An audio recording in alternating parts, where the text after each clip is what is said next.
Hello everyone, আজকের এই লেকচারে আমরা খুবই ইম্পর্ট্যান্ট একটা যৌগ সম্পর্কে জানব, যেটা স্পেসিফিক্যালি জৈব যৌগের মধ্যে পড়ে, অর্গানিক কম্পাউন্ডের মধ্যে পড়ে, যার নাম ডায়াজোকিটোন। এই ডায়াজোকিটোন খুবই ইম্পর্ট্যান্ট একটা কম্পাউন্ড, যা থেকে আমরা কিটোকার্বিন তৈরি করতে পারি। পরবর্তীতে এই কিটোকার্বিন থেকে আমরা কিটিন তৈরি করতে পারি। এবং এই যে রিঅ্যারেঞ্জমেন্ট, এটাকে আমরা বলি ওলফ রিঅ্যারেঞ্জমেন্ট, যেটা পরীক্ষার জন্য ভেরি মাচ ইম্পর্ট্যান্ট আমাদের ব্যাচেলারের জন্য, বিশেষ করে সেকেন্ড ইয়ারের জন্য বেশ ইম্পর্ট্যান্ট। সেই ওলফ রিঅ্যারেঞ্জমেন্ট ব্যবহার করে আমরা আর্নড আইস্টার্ট হোমোলোগেশন বিক্রিয়া সলভ করব। তো অনেক কিছুই সলভ করে ফেলা যাবে আমরা যদি এই ডায়াজোকিটোন এই যৌগটা নিয়ে পড়াশোনা করি। তো খেয়াল করা যাক এই যৌগটা আসলে দেখতে কেমন।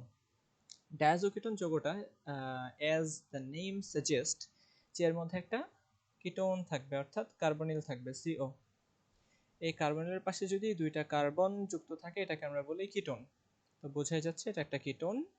এবং এর সাথে যুক্ত থাকবে কি ডাইএজো কিটোন। আমরা জানি নাইট্রোজেনের নাম অ্যাজাইড বা এজো। তো দুইটা নাইট্রোজেন থাকার কারণে এর নাম ডায়াজো, আর একটা কিটোন ডায়াজো কিটোন। এখন এই ডায়াজোকিটোন থেকে আমরা তৈরি করতে পারি কিটোকার্বিন, যেখানে রয়েছে কিটোন গ্রুপ। আর যদি কার্বনের উপরে এরকম একটা লোন পেয়ার টাইপ কিছু একটা থাকে, অর্থাৎ দুটো ইলেকট্রন যদি থাকে, এটা পেয়ার অবস্থায় থাকতে পারে অথবা সিঙ্গলেট ট্রিপলেট দুইভাবেই থাকতে পারে। তো এটাকে আমরা বলি কার্বিন। কার্বিন, তো কিটোকার্বিন। এই কিটোকার্বিনের মধ্যে একটা রিঅ্যারেঞ্জমেন্ট হয়, খুবই স্পেশাল একটা রিঅ্যারেঞ্জমেন্ট, যার নাম উলফ রিঅ্যারেঞ্জমেন্ট। এই উলফ রিঅ্যারেঞ্জমেন্টের সহায়তায় এই কিটোকার্বিন কিটিনে কনভার্ট হয়। কিটিন, এই কিটিনের নামটা কিভাবে হয়? এই তো ketone, carbon double bond oxygen.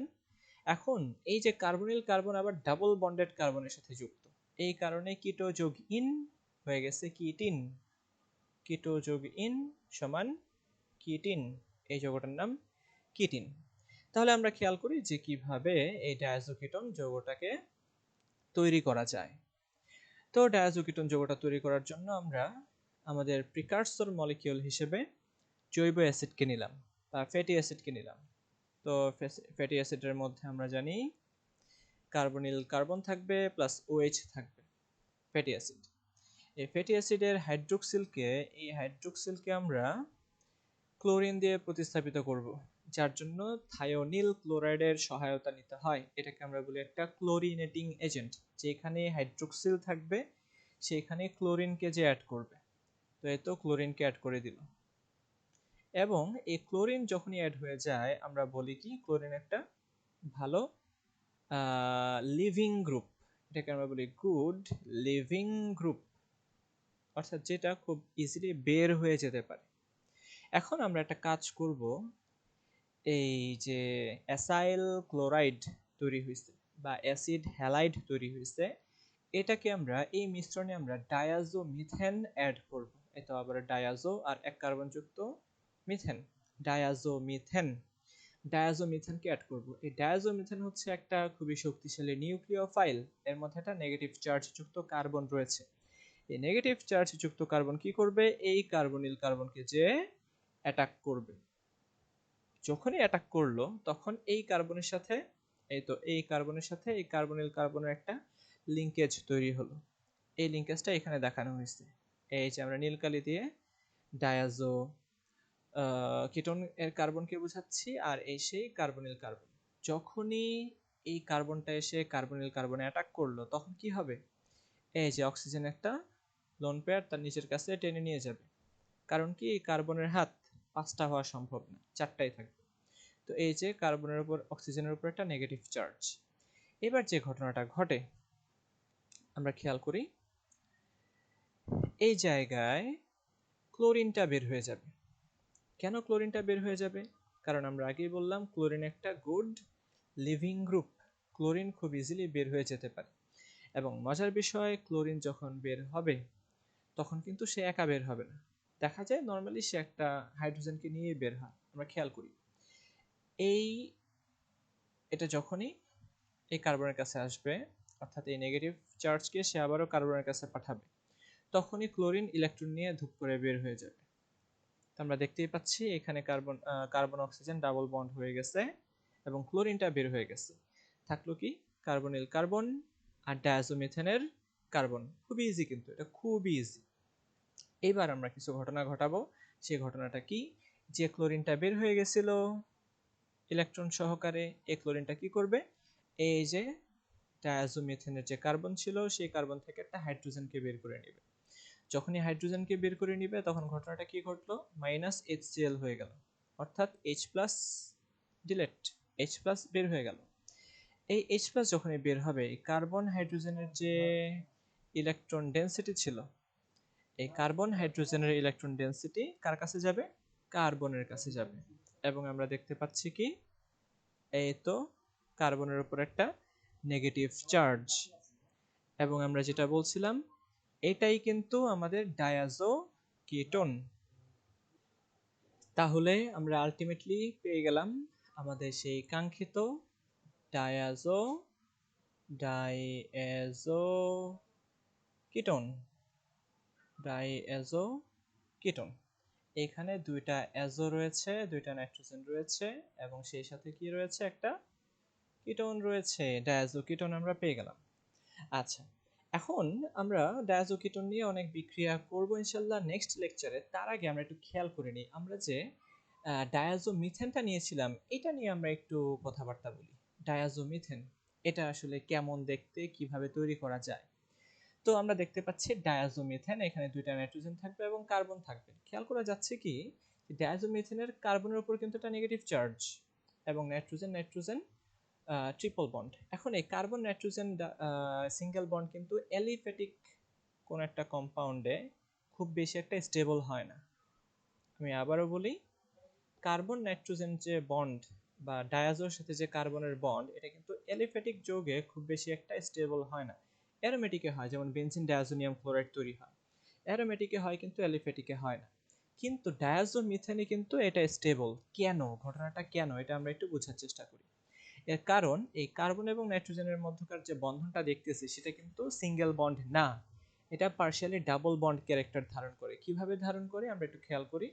Nitrogen কিন্তু ইলেকট্রন টানে ইলেকট্রোনেগেটিভিটির কারণে। যখনই নাইট্রোজেন ইলেকট্রন টানবে তখনই কিন্তু কার্বনের নেগেটিভ চার্জ নাইট্রোজেনের মধ্যে এসে জায়গা করে নিবে। তখন আমরা যে রেজোনেটিং স্ট্রাকচারটা পাবো সেটা এরকম, কার্বন নাইট্রোজেন ডাবল বন্ড, সেই নাইট্রোজেন নাইট্রোজেন ডাবল বন্ড, এবং কার্বনের নেগেটিভ চার্জ চলে গেছে নাইট্রোজেনের কাছে। এই দুইটা রেজোনেটিং স্ট্রাকচারকে বা ক্যানোনিক্যাল স্ট্রাকচারকে যখন আমরা হাইব্রিড হিসেবে দেখাবো, তখন আমি এটাকে নিচে দেখাচ্ছি। এই যে কার্বন, এর সাথে দুইটা হাইড্রোজেন, এবং দেখা যাচ্ছে কি কার্বন এবং নাইট্রোজেনের মধ্যকার যে বন্ড, এটা পার্শিয়ালি ডাবল বন্ড ক্যারেক্টার সম্পন্ন হয়। তারপরে নাইট্রোজেন এবং নাইট্রোজেনের মধ্যকার যে বন্ড, এটা পার্শিয়ালি ট্রিপল বন্ড ক্যারেক্টারের হয়। এই কার্বনের উপর পার্শিয়ালি নেগেটিভ চার্জ, এই নাইট্রোজেনের উপর পজিটিভ চার্জ অলওয়েজ, এবং এই নাইট্রোজেনের উপর নেগেটিভ চার্জ। আমরা দেখতেই পাচ্ছি নেগেটিভ ছিল, এখানে নেগেটিভ ছিল। তো আসলে ডায়াজোমিথেনের হাইব্রিড স্ট্রাকচারটা কিন্তু এরকম, যেখানে কার্বন এবং ডায়াজো নাইট্রোজেনের মধ্যে পার্শিয়াল ডাবল বন্ড ক্যারেক্টার থাকে। আর আমরা জানি ডাবল বন্ড কি হয়, গ্রেটার দেন, এটার bond energy is greater than single bond. তো ডাবল বন্ডের বন্ড এনার্জি কিন্তু সিঙ্গেল বন্ড থেকে বেশি, সেই কারণে ডায়াজোমিথেনের এই যে বন্ড এটা স্টেবল হয়। এখন প্রশ্ন হচ্ছে আমরা ডায়াজোমিথেনকে তৈরি করব কিভাবে। আচ্ছা, আমি এটাকে একটু মুছে দিলাম। এটা আমরা সবাই জানি যে ডাবল বন্ড সিঙ্গেল বন্ড থেকে বেশি শক্তিশালী হয়। তো প্রশ্ন হচ্ছে যে আমরা এই ডায়াজোমিথেন কিভাবে তৈরি করব। ডায়াজোমিথেন তৈরি করার জন্য আমরা শুরুতেই এই যৌগটা নিয়ে নিব। এইখানে কিন্তু অনেক বড়সড় একটা স্ট্রাকচার দেখা যাচ্ছে, যে একটা নাইট্রোসো গ্রুপ এবং তার সাথে আরেকটা নাইট্রোজেন যুক্ত রয়েছে, এর সাথে যুক্ত রয়েছে একটা মিথাইল গ্রুপ। এবং আমরা বুঝতেই পারছি এই টোটাল অংশটা কিন্তু ইউরিয়াকে বোঝাচ্ছে। তো ইউরিয়ার সাথে নাইট্রোসো যুক্ত, মিথাইল যুক্ত, নাইট্রো যুক্ত। তো আমরা এইভাবে বলতে পারি যে এন মিথাইল, এন নাইট্রোসো, আবার এন নাইট্রো ইউরিয়া, এই টাইপের একটা যৌগ। আচ্ছা, তো আমরা এই যৌগটা সম্পর্কে জানলাম। এটাকে যখন আমরা ক্ষারীয় মাধ্যমে উত্তপ্ত করব বা হাইড্রোলাইসিস করব, ঠিক তখনই আমাদের এই অংশটা একসাথে যুক্ত হয়ে বা সেপারেট হয়ে ডায়াজোমিথেন তৈরি করবে। তো আমরা মাথায় রাখি, এই যে ইউরিয়া ছিল, ইউরিয়া দেখতে কেমন, NH2 কার্বন, সরি আমি একটু ভুল বললাম, এটা ইউরিয়া না, এটা গুয়ানিডিন, বাইগুয়ানাইড, গুয়ানিডিন